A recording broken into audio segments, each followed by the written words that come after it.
नमस्कार। कथा कथन में आपका स्वागत है। आज सुनिए अपनी प्रिय और चहेती लेखिका सुधा जुगरान जी की लिखी हुई कहानी बसंती की माताजी। मेरी जुबानी। मैं हूँ सीमा सिंह।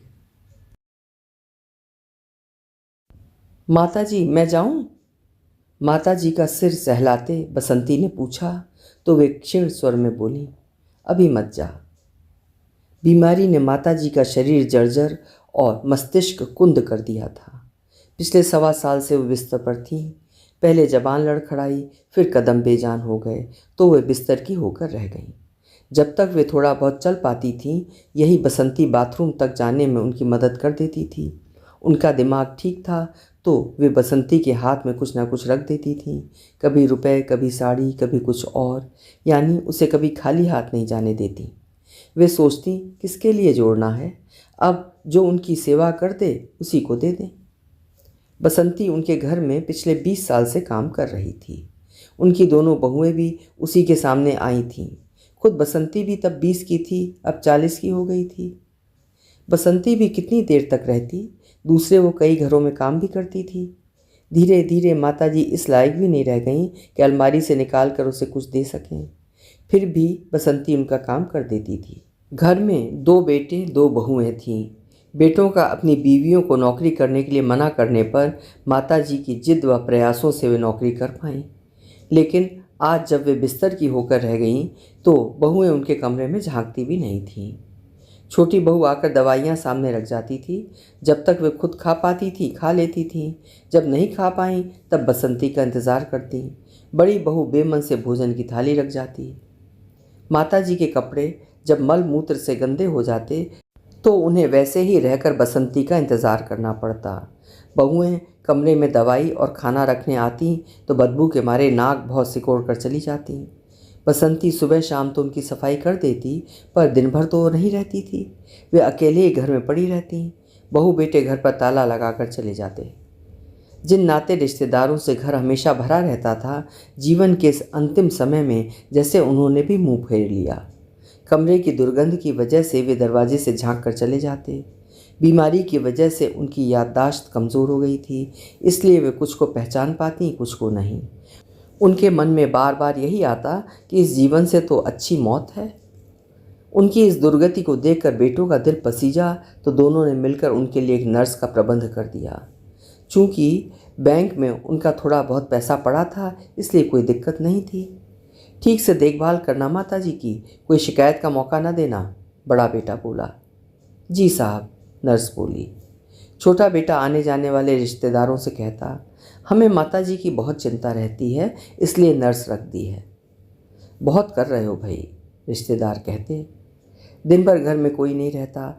नर्स सुबह सफाई करती और शाम को सबके घर आने से पहले कर देती। बाकी समय कुर्सी पर बैठी या तो पत्रिका पढ़ती या स्वेटर बुनती रहती। बसंती इधर उधर से काम निपटाकर माताजी को देखने पहुंच जाती। कमरे में पहुंचती तो नर्स को अपने आप में ही व्यस्त पाती। गंध आ रही है, कहीं माताजी ने पॉटी तो नहीं कर दी? पता नहीं, अभी तो साफ की थी। माताजी को भी चैन नहीं, जब देखो तब कपड़े खराब करती रहती हैं, सारा दिन यही काम है। बसंती को देखकर माताजी की अधुगली आंखों में चमक आ जाती। वे किसी को पहचाने या ना पहचाने, पर बसंती को अवश्य पहचान जाती। जिंदगी भर शान से जीने वाली माताजी एक नर्स की डांट खाकर सहम कर और भी सिकुड़ जाती। देखो पेशाब की थैली भर गई, गिर जाएगी, ये भी खाली नहीं की तुमने। बसंती नर्स को उसके काम की याद दिलाती। तुझे क्या मतलब है? नर्स तिलमिलाकर कहती।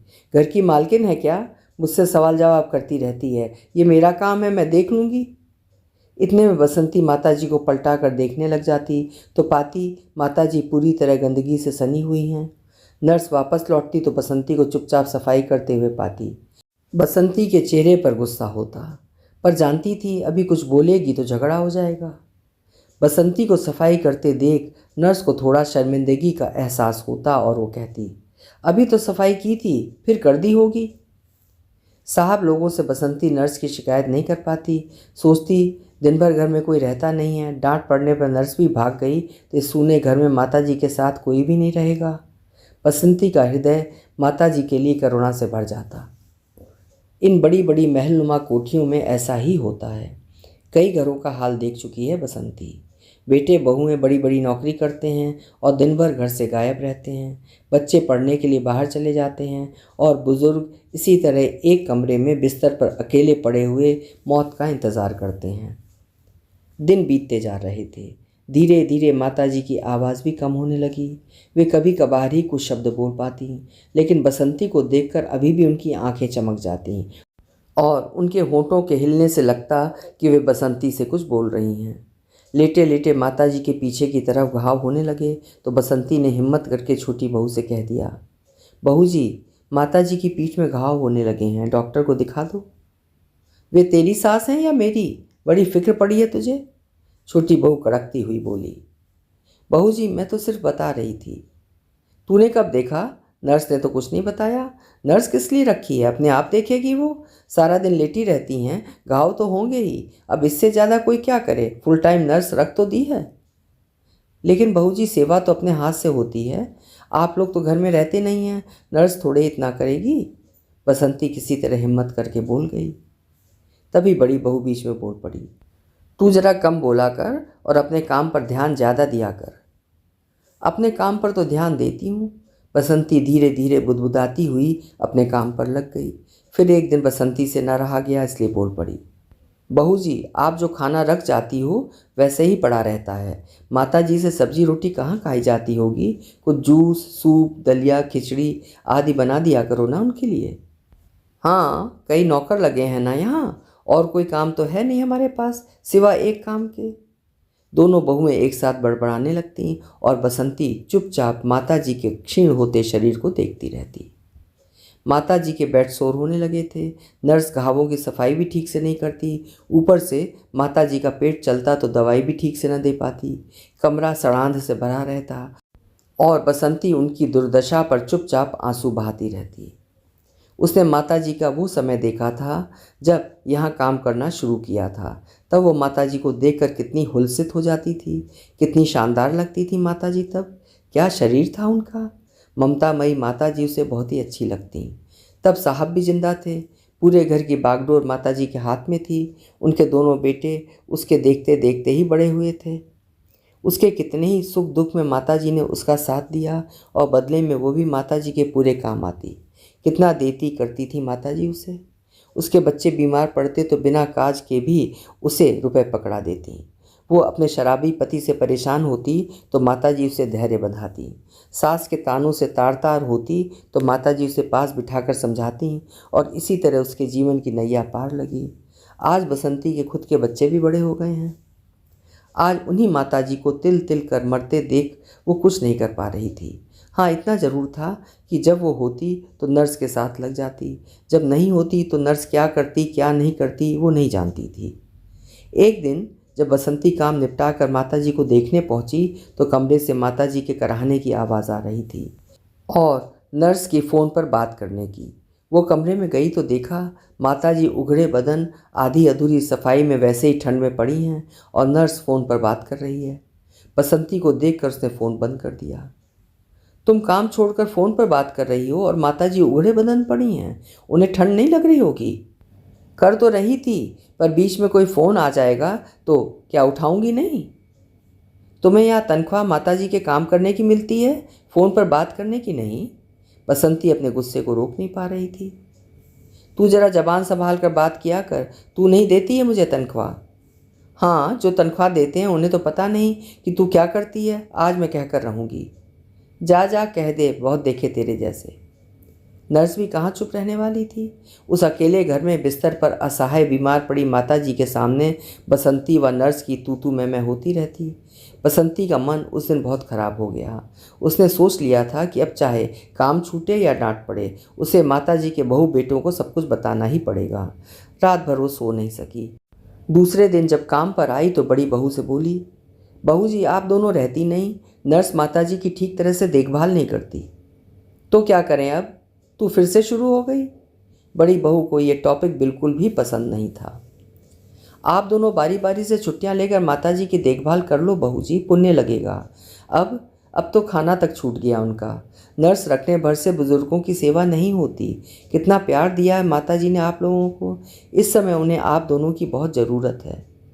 स्वर में यथासंभव मिठास लाकर बसंती बोली, तू हमें सिखाने चली है? बड़ी बहू को गुस्सा आ गया। बकवास बंद कर और अपना काम कर, और हाँ, अपनी औकात में रहकर बात किया कर। ठीक है बहू जी, 20 साल हो गए हैं आपके घर में काम करते हुए, माताजी ने कभी ऐसी तीखी बात नहीं कही। हमारी औकात ही क्या है, वो तो माताजी की ममता हमारे सिर पर चढ़कर बोल जाती है। हम नहीं देख पाते हैं उनकी ये दुर्दशा। आप कोई दूसरी ढूंढ लो, मुझसे नहीं हो पाएगा अब आपके घर का काम, कहकर बसंती काम छोड़कर चली गई। अगले दिन उन्होंने दूसरी काम वाली ढूंढ ली। बसंती ने काम पर जाना तो छोड़ दिया, लेकिन माताजी को देखने के लिए उसका दिल तड़पता रहता। पर अब वो किस मुँह से जाए, मन ही मन तड़पती रह जाती। नर्स की तो अब और भी मनमानी हो गई। माताजी मृत्यु के थोड़ा और करीब पहुंच गई थी। एक दिन के लिए बोलकर नर्स छुट्टी पर गई तो दूसरे दिन भी नहीं आई।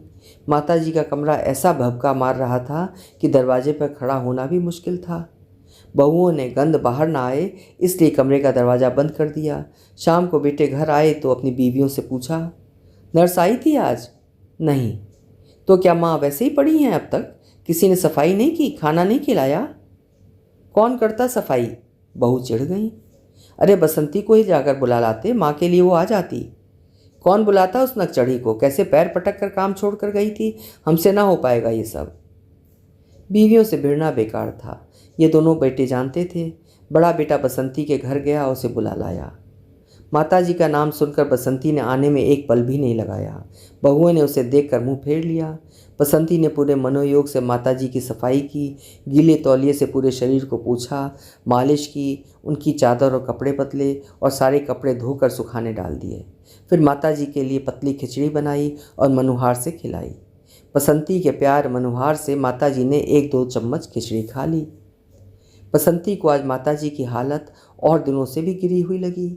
अनुभवी आंखें समझ गई कि माताजी कल का सूरज शायद ही देख पाएंगी, इसलिए वो बड़े बेटे से बोली, साहब नर्स नहीं है तो आज रात में यहीं रुक जाती हूँ। बहू बेटे खुश हो गए। रात बसंती माताजी के कमरे में सो गई। बसंती को सामने देखकर माताजी भी चैन से सो गईं। उनके सोने के बाद बसंती भी लेट गई। सुबह माताजी की खांसी की आवाज़ सुनकर बसंती की नींद टूट गई। उनकी इकहरी होती सांसों को सुनकर बसंती चौंक गई। भागकर बहू बेटों का दरवाज़ा खटखटा आई और माताजी का सिर अपनी गोद में रख लिया। सांस लेते लेते माताजी ने निरीह नज़रों से अपने बेटे बहुओं को देखा। फिर बसंती के चेहरे पर जाकर उनकी नज़र टिक गई। उनका मुंह हल्का सा कुछ बोलने को खुला और प्राण प्रखेरु उड़ गए। बसंती का विलाप उस बड़ी कोठी के बाहर भी सुनाई दे रहा था। दूसरे दिन माताजी की अंतिम यात्रा का प्रबंध हो गया। रिश्तेदार आए, बहू बेटों ने छुट्टी ली और पूरी औपचारिकता निभाई। शाम को बसंती जाने लगी तो बहुओं ने उसके काम के रुपए लाकर उसके हाथ में रख दिए। ये क्या है? बसंती ने पूछा। तुम्हारे काम का पैसा। माताजी तुमको बहुत चाहती थी इसलिए ज़्यादा ही दिया है। बहू जी, बसंती कसैले स्वर में बोली, माताजी तो मेरी अन्नदाता थी, बहुत दिया है उन्होंने हमें ज़िंदगी भर। हम उनके प्यार का कर्ज तो कभी नहीं उतार पाएंगे। माताजी के लिए किए काम का हमें कुछ नहीं चाहिए। उनका आशीष मिल गया हमें, आखिरी समय उनके मुंह में अन्न जल डाल पाए, हमारे लिए यही बहुत है। ये रुपया आप संभाल कर रख लो, जब आप लोग बुढ़ापे में इस बिस्तर पर पड़े रहोगे तब आया को देने के काम आएंगे। ये कह सुबकती हुई बसंती गुस्से में दंदनाती चली गई। एक अनपढ़ साधारण नौकरानी की बात को मन ही मन तौलते चारों उच्च शिक्षित तथा कथित सभ्य समाज के कर्णधार भौचक्के से खड़े एक दूसरे की शक्ल देखते रह गए। अभी आप सुन रहे थे सुधा जुगरान जी की लिखी हुई एक आंखें खोल देने वाली कहानी बसंती की माताजी। सच कहूँ तो ये कहानी नहीं, समाज की सच्ची वास्तविकता है जो हर 4 घर बाद देखने को मिल रही है। आप श्रोतागण मेरी बात से कितने सहमत हैं, अपने विचार कमेंट सेक्शन में ज़रूर लिखिएगा। मैं प्रतीक्षा करूँगी। कल फिर मिलेंगे। आपका समय शुभ हो।